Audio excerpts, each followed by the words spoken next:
In the winter of 1777, while the Continental Army was starving at Valley Forge and the British occupied Philadelphia, a faction of American generals and congressmen was quietly working to remove George Washington from command of the Continental Army. The effort was not conducted through open confrontation. There were no formal votes, no public declarations, no ultimatums delivered to Washington's face. It operated through private correspondence, congressional appointments, and the careful redistribution of institutional authority. It was political in method and existential in stakes. Washington survived it. The manner in which he did so, and the consequences of that survival for the revolution's outcome, is what this documentary examines. Act 1. The State of the Continental Army.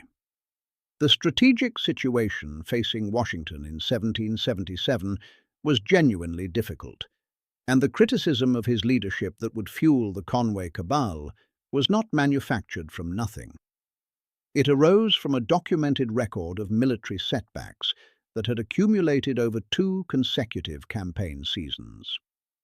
In September 1777, at the Battle of Brandywine, British General William Howe executed a flanking maneuver that Washington's intelligence failed to detect in time.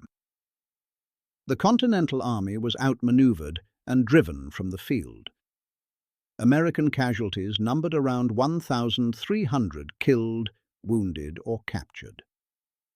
The engagement was a straightforward tactical defeat. 3 weeks later, Washington attempted a counter-offensive at Germantown. The plan required 4 separate columns to converge on the British positions simultaneously at night, a level of coordination that the Continental Army in 1777 was not yet capable of executing. Fog, miscommunication, and friendly fire incidents between American units turned the operation into a disorganized retreat. The consequence of these defeats was the fall of Philadelphia in September 1777. The Continental Congress was forced to evacuate to York, Pennsylvania. Philadelphia was the largest city in the colonies and the seat of American government. Its occupation by British forces was a propaganda victory for the Crown and a concrete demonstration that the Continental Army could not defend the Revolution's institutional center. Following the Philadelphia defeats, Washington withdrew his army to winter quarters at Valley Forge, 20 miles northwest of the city. The conditions there became severe enough to constitute a crisis in their own right. The army arrived at Valley Forge in December 1777 with inadequate clothing, insufficient food, and a supply system that had effectively broken down. Soldiers wrapped their feet in rags. Horses died of starvation. Disease, principally typhus, pneumonia, and dysentery, moved through the encampment with lethal efficiency. Estimates of deaths at Valley Forge over the winter range from 1,500 to 2,500 men, representing losses comparable to or exceeding those of major battlefield engagements. Desertion rates rose, enlistment rates fell. Washington's letters to Congress during this period describe a force on the edge of dissolution. He wrote in December 1777 that unless the supply situation improved, the army must inevitably dissolve, disperse, or starve. The logistical failure at Valley Forge had multiple causes. The quartermaster general system was poorly organized. Congress lacked the financial mechanisms to fund adequate procurement. Several states were unresponsive to requisition requests. These were systemic failures, not solely attributable to Washington's command decisions. But the distinction was largely academic to the men dying in the snow, and to the congressional delegates watching it happen. Washington had not won a major engagement since the Trenton and Princeton operations at the end of 1776, raids that had been acts of tactical necessity rather than sustained offensive success. His record through 1777 included the loss of New York in 1776, the loss of the Hudson River forts in the same year, and now the loss of Philadelphia. He was not being defeated by a military genius. Howe was a competent but methodical commander who showed little appetite for the aggressive pursuit that might have ended the Revolution in a single season. Washington was losing to professional competence applied steadily over time, a more damning kind of defeat in some respects than losing to brilliance. The criticism that would coalesce into the Conway Cabal was, in this sense, grounded in observable reality.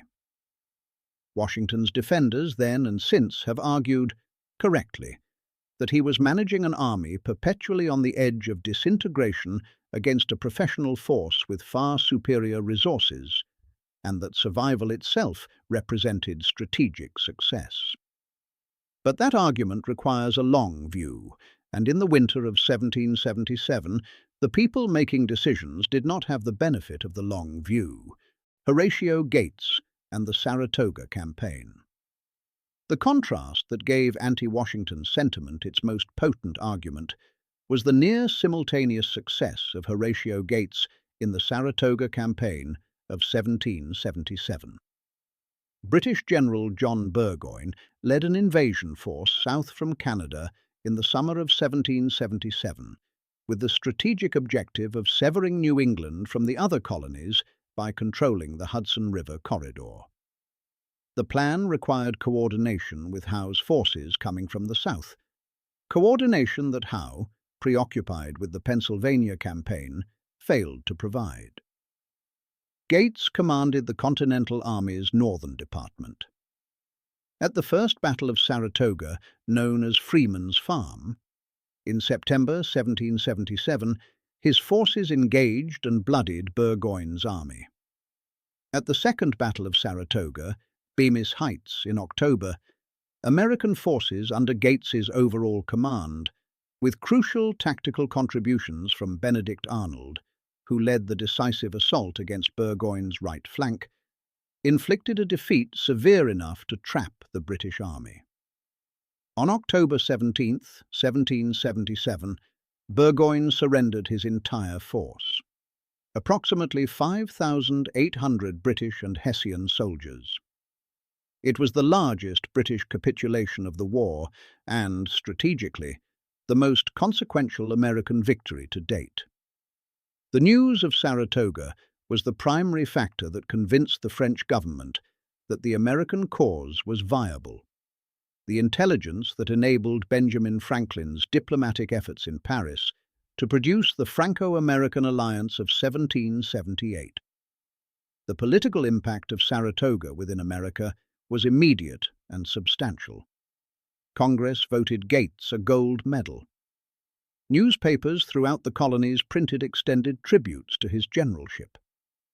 His name became, in the parlance of the time, synonymous with the kind of decisive victory the Continental cause required. Gates had genuinely earned much of this praise.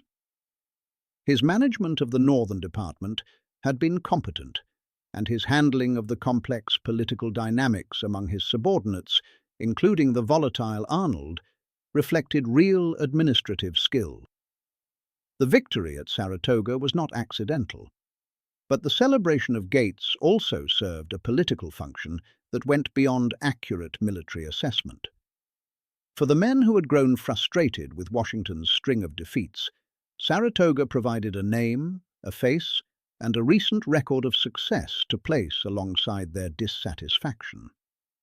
The comparison was structurally unfair. Gates had commanded a larger force in a defensive theatre against a logistically overextended opponent, while Washington faced a different set of constraints entirely. But fairness was not the operating standard of the argument being made. Gates had won. Washington had lost.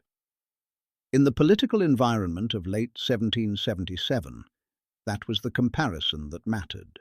Act 2. The mechanics of the conspiracy. Thomas Conway, background and appointment. Thomas Conway was an Irish-born officer who had spent approximately 30 years in the French army before arriving in America in 1777. His military education was thorough and professional in the European tradition. He understood tactics, drill, logistics, and the organization of forces in ways that most Continental officers, who had come to their commands through political appointment or colonial militia experience, did not. Congress commissioned him as a brigadier general in May 1777. He served under Washington in the Pennsylvania campaign and performed adequately at Brandywine and Germantown. His technical competence was real, and he was aware of it in ways that created friction with the American officers around him.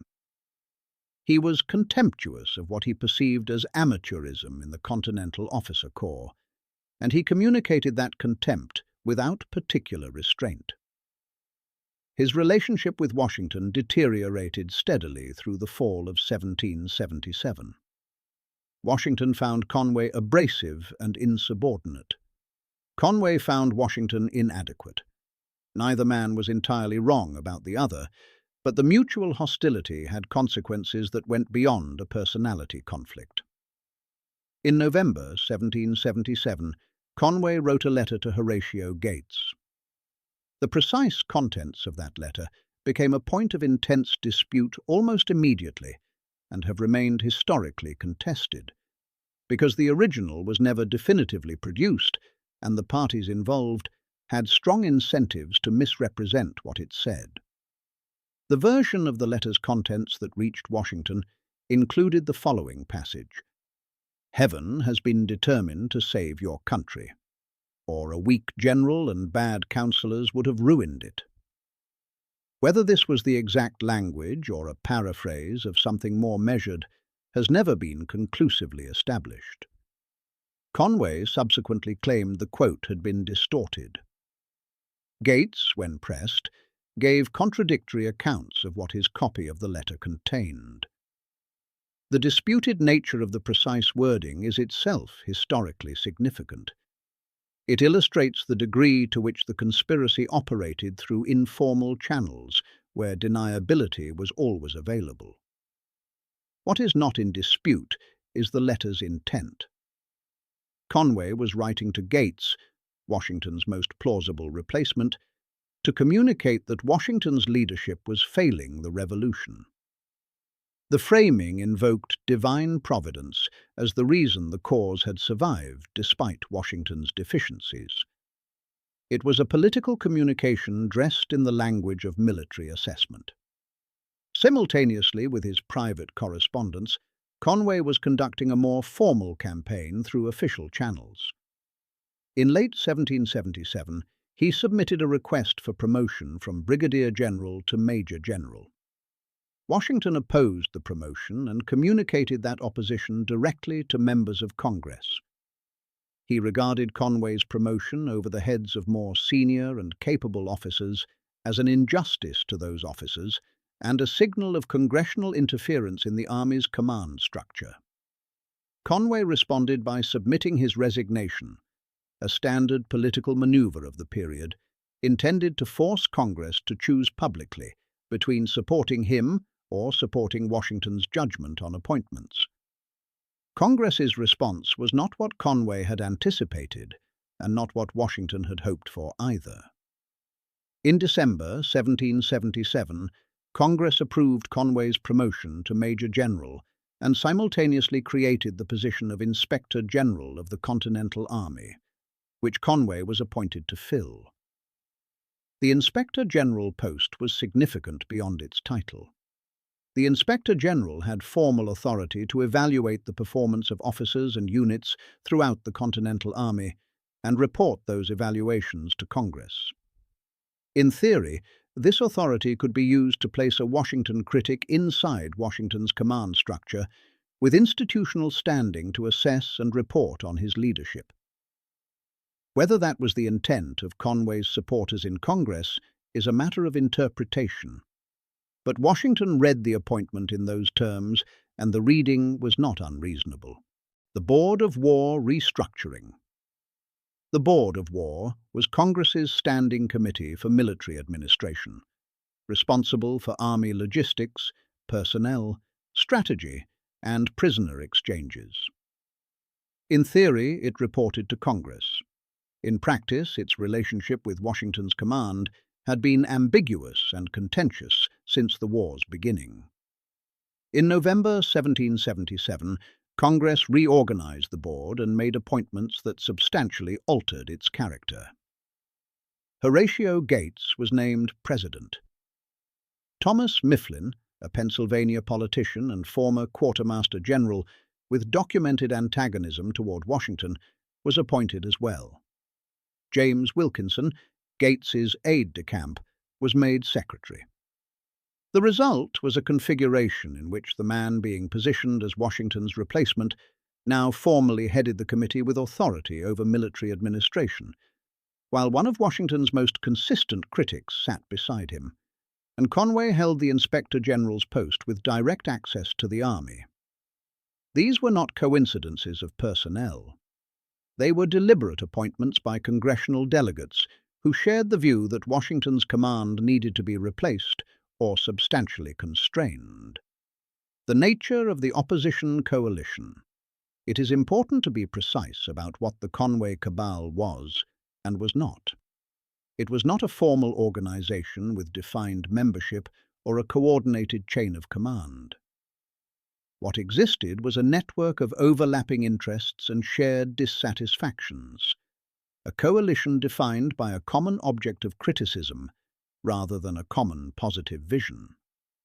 Gates wanted greater authority and recognized that Washington's removal would provide it. Conway's ambitions were blocked as long as Washington commanded. Mifflin had genuine ideological objections to concentrated military command. A number of congressional delegates, primarily from New England and Pennsylvania, harbored regional suspicion of the Virginia planter general and believed the army needed more aggressive leadership. Benjamin Rush was a peripheral figure whose contribution was primarily epistolary. Anonymous letters attacking Washington's generalship circulated among influential figures. He was sincere in his criticism, but operating at the edges of the conspiracy. What held this coalition together was opposition to Washington. What it lacked was any agreed-upon alternative, any designated successor with broad support, or any mechanism for converting dissatisfaction into action if informal pressure failed. The Whisper Campaign. The practical operations of the cabal were conducted through channels that left minimal documentary evidence and were designed to be deniable. Private letters circulated among congressional delegates, making the case against Washington's leadership. The same arguments were rehearsed in conversations in the corridors of the York State House. Officers sympathetic to Gates communicated dissatisfaction through their own networks. Promotions were managed to advance the Gates faction and slow those aligned with Washington. The campaign focused on several objectives: turning the Board of War into an effective check on Washington's authority, using the Inspector General's position to generate official criticism attributable to systemic failure rather than political motivation, and cultivating enough congressional support that a formal resolution questioning Washington's command became viable. None of these objectives required a coup. The strategy was institutional erosion, a gradual reduction of Washington's authority until either he resigned or Congress found grounds to relieve him. The Canada Scheme. The eruption into Canada. The most operationally concrete initiative the cabal undertook was a proposed winter offensive into Canada, which the Board of War advanced as the eruption into Canada in early 1778.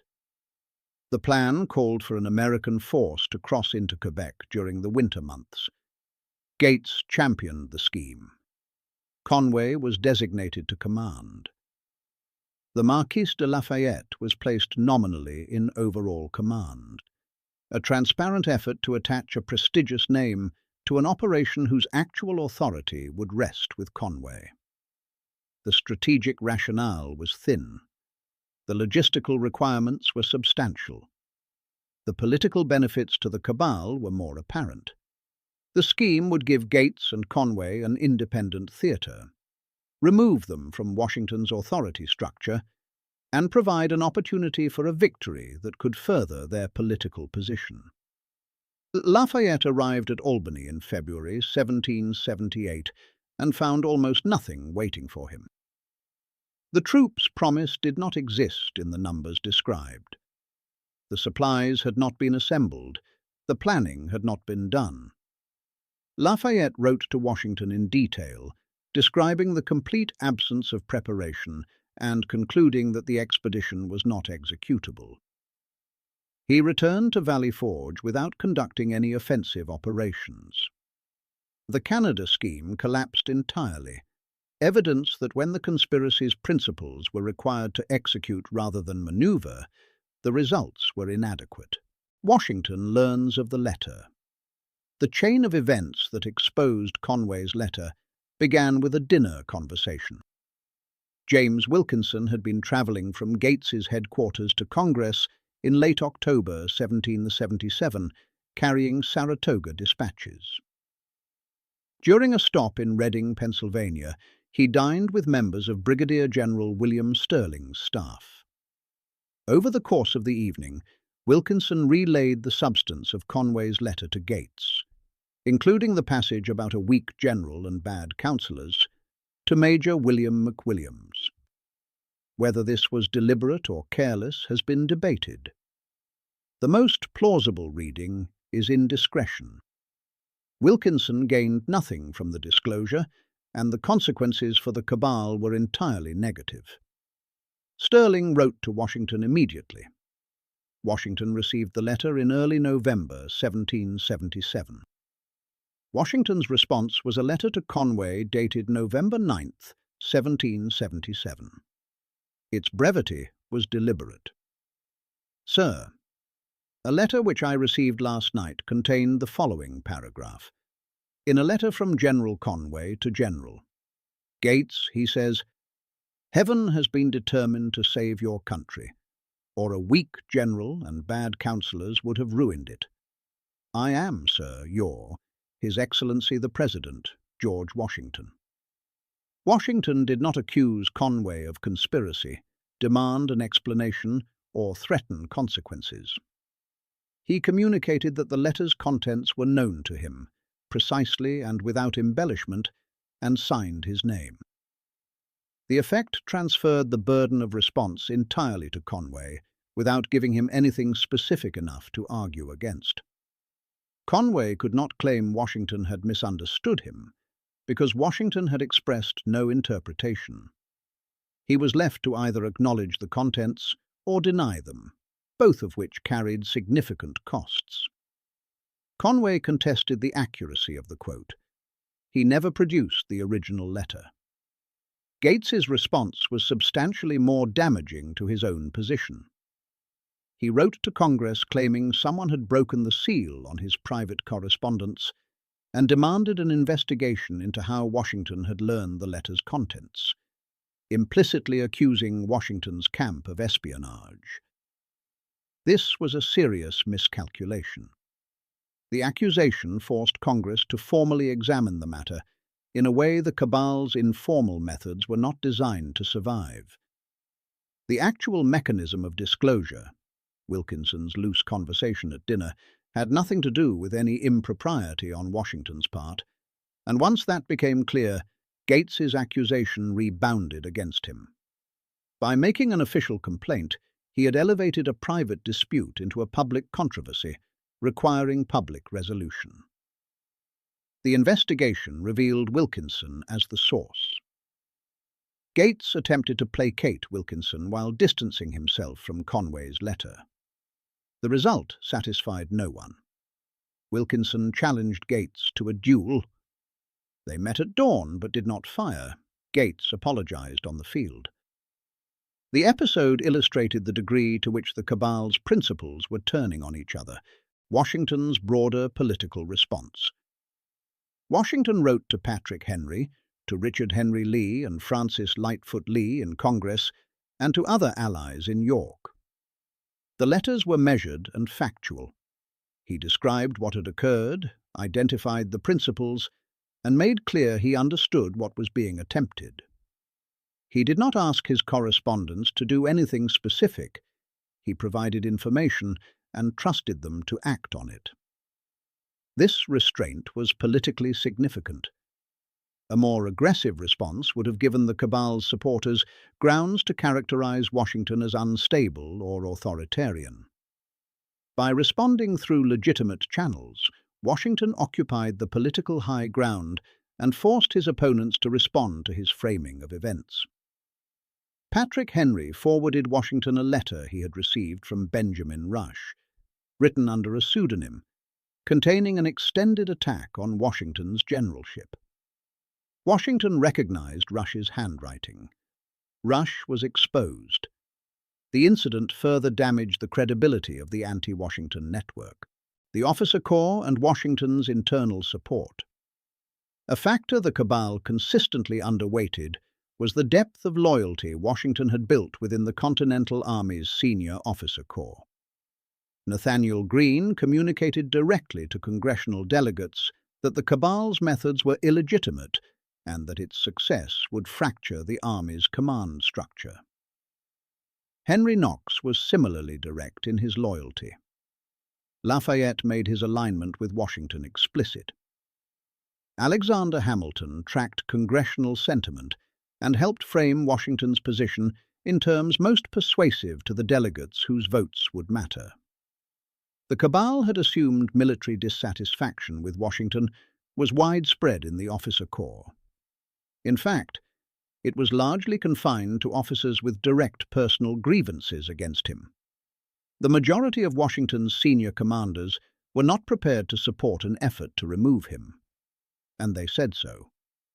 Friedrich von Steuben arrived at Valley Forge in late February 1778.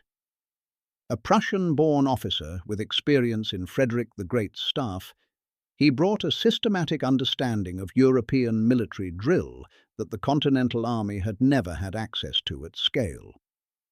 Von Steuben standardized drill across units that had previously operated with inconsistent procedures. He trained a model company of 100 men directly, then used them to train others, a method that spread throughout the encampment rapidly.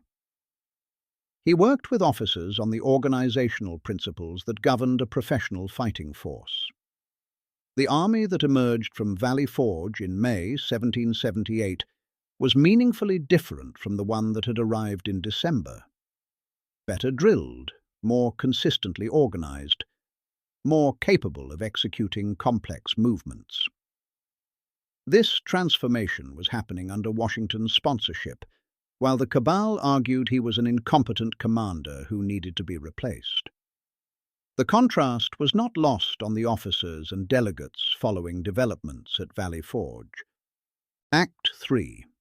The collapse of the conspiracy. The erosion of congressional support.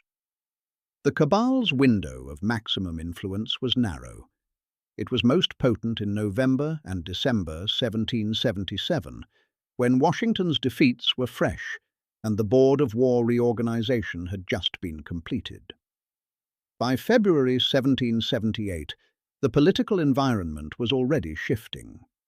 The Rush letter incident had made the anti-Washington network look dishonest. Gates's accusations about stolen correspondence had made him look reckless. The Canada expedition's collapse had made the Board of War look incompetent. Washington's measured response to each challenge, without public confrontation, without abandoning his post, had made him look like the most stable element in an unstable situation. Congressional delegates began recalibrating. The question was no longer simply whether Washington was the best possible commander, but whether removing him would improve the situation or destabilize it further. The more the Cabal's principles quarreled, the more clearly the answer emerged.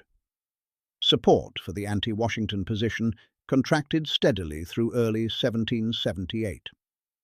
The coalition, never formally organized, began to disperse. Thomas Conway submitted a formal resignation in April 1778. By the logic of the maneuver he had used before, the resignation was supposed to force Congress to choose sides. When he had threatened resignation to secure his promotion in December 1777, Congress had given him exactly what he demanded. The assumption was that the same leverage would operate again. Congress accepted the resignation without deliberation. The acceptance communicated that Congress had concluded Conway's utility was exhausted.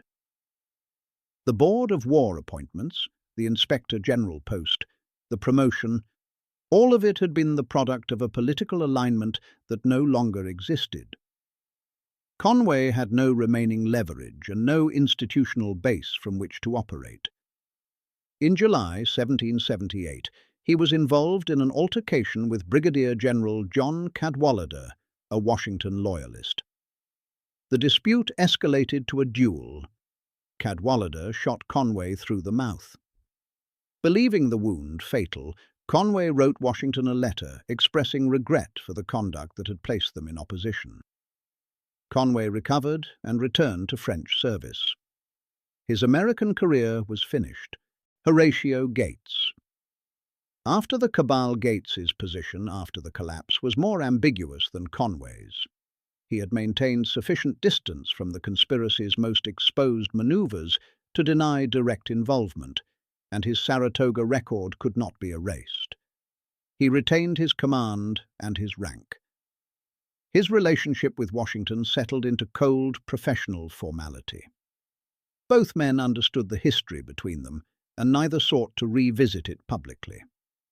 The long-term judgment on Gates was shaped by events unrelated to the Cabal. In August 1780, commanding American forces in the South, Gates engaged Cornwallis at Camden, South Carolina. The result was one of the most complete American defeats of the war. His forces were routed. Gates left the battlefield on horseback and did not stop for approximately 60 miles. He was relieved and replaced by Nathaniel Greene. Camden retroactively reframed the Cabal's arguments. The man held up as the decisive alternative to Washington had, when placed in difficult circumstances, performed worse than Washington had in Pennsylvania. Greene's subsequent Southern campaign, fighting Cornwallis to a standstill through strategic retreat and tactical audacity, provided the final comparative context. The general closest to Washington in method proved the most effective commander of the war's later phases. Thomas Mifflin remained in American political life, serving as president of the Continental Congress, delegate to the Constitutional Convention, and governor of Pennsylvania. His relationship with Washington never recovered. Benjamin Rush returned to medicine. His exposure as the author of pseudonymous attacks on Washington was a genuine embarrassment, and he later sought to repair the relationship. Their correspondence in the 1790s was civil but not warm. James Wilkinson, whose indiscretion had triggered the entire disclosure sequence, went on to one of the most disreputable careers in early American military history. He was implicated in Aaron Burr's Western conspiracy, suspected of being a paid Spanish agent while serving as a senior American officer, and court-martialed twice, being acquitted both times on insufficient evidence. The consequences of the Cabal's failure. What Washington gained. The Cabal's failure had concrete political consequences that strengthened Washington's position beyond the immediate crisis. The episode forced Washington's supporters to declare themselves under conditions where declaration had real cost. The officers and delegates who defended him were not expressing abstract admiration. They were taking an institutional position in a live political conflict. That commitment deepened the loyalty networks Washington would depend on for the remainder of the war. The crisis also clarified for Congress the practical limits of anti-Washington sentiment. Replacing Washington would require confronting the bulk of his senior officer corps and fracturing the Army's command structure at a moment when the war's outcome remained uncertain. Once that calculation was made openly, the political will for further maneuvering dissipated. Washington's handling of the crisis established a template for managing political challenges throughout his subsequent career. Disciplined restraint, communication through allies rather than direct confrontation. Sustained activity, demonstrating continued competence, and the patience to let opponents' mistakes do structural damage. In May 1778, news arrived at Valley Forge of the Franco-American alliance, ratified in February. France's entry transformed the strategic situation more fundamentally than any military engagement of the previous 2 years. The alliance was the consequence of Saratoga, but the diplomatic work had been done by Franklin in Paris, and the context into which it arrived was an army that had survived Valley Forge under continuous command. A command transition in the winter of 1778 would have placed the Continental Army under new leadership at the precise moment it needed to manage a French alliance, a diplomatically complex process requiring clear, established command authority. The disruption would have been severe, and the French, making calculations about the competence of their new allies, would have observed it closely. The Cabal's failure and the French alliance arrived within months of each other. The stability Washington's survival provided was a direct precondition for the alliance's effective management. Historical assessment. Was the Cabal real?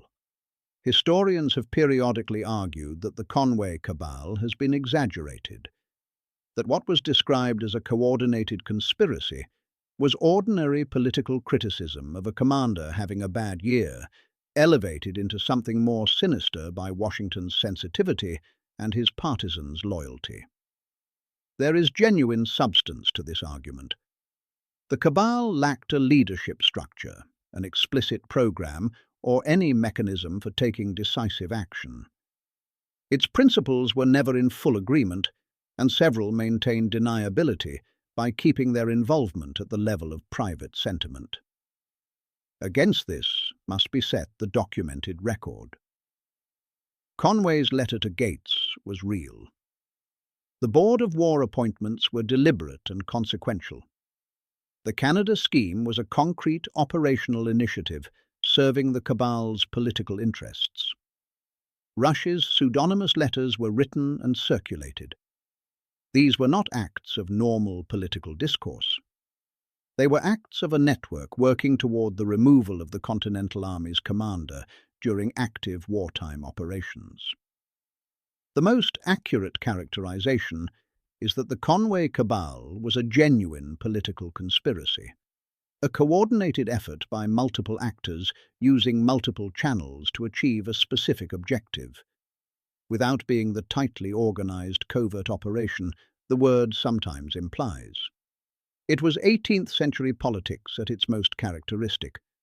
Informal, deniable, conducted through relationships and correspondence, and contingent on momentum that dissolved rapidly when key assumptions proved wrong. Why Washington survived where the Cabal failed. The Cabal's failure was not inevitable. It failed for specific, identifiable reasons. First, its principals could not agree on a positive program. Gates wanted command. Conway wanted promotion and institutional authority. Mifflin wanted congressional control over military operations. Rush wanted more competent generalship. These were compatible as a coalition of opposition and incompatible as a governing coalition. When the moment of maximum pressure passed without Washington's removal, the coalition had no second move. Second, the Cabal misjudged Washington's political capital. His defeats had generated genuine criticism, but they had not destroyed the trust of the men who worked most closely with him. The inner circle of the Continental Army maintained their confidence through the worst of Valley Forge. That confidence was a political resource the cabal had no equivalent of. Third, Washington's response demonstrated political sophistication. The conspiracy's success would have required him to lack. His letter to Conway, his management of the Patrick Henry correspondence, his restraint in public while being active through private channels. These were the actions of a man who understood political combat and conducted it carefully. The cabal needed Washington to react badly. He did not. Fourth, the Continental Army could not survive a command transition in the winter of 1777 to 1778 without catastrophic consequences. The cabal assumed otherwise. The assumption was wrong, and enough people in Congress understood that in time to prevent the attempt. The broader significance. The Conway Cabal was the first serious test of civilian-military relations in the United States, and it established precedents that shaped how those relations would function for decades. Congress demonstrated both the impulse to assert authority over military command and the practical constraints on that authority when the Army's institutional loyalty was engaged.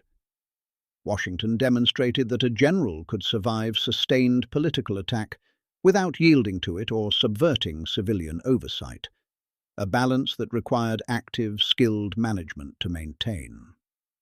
The episode illustrates the difference between leadership that wins individual engagements and leadership that sustains a long institutional effort under extreme adversity. Gates's victory at Saratoga was strategically important. It was not sufficient to make him the right choice to lead the revolution, as Camden demonstrated.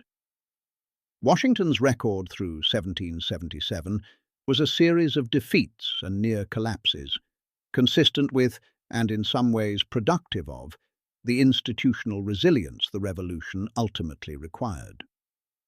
The Continental Army emerged from Valley Forge as a more capable force than at any prior point in the war. The Franco-American alliance was in place. The British strategic situation was deteriorating. Washington was in command. The Conway Cabal, which had operated at the intersection of Washington's worst year and his opponent's best opportunity, had achieved none of its objectives and had left him stronger than when it began.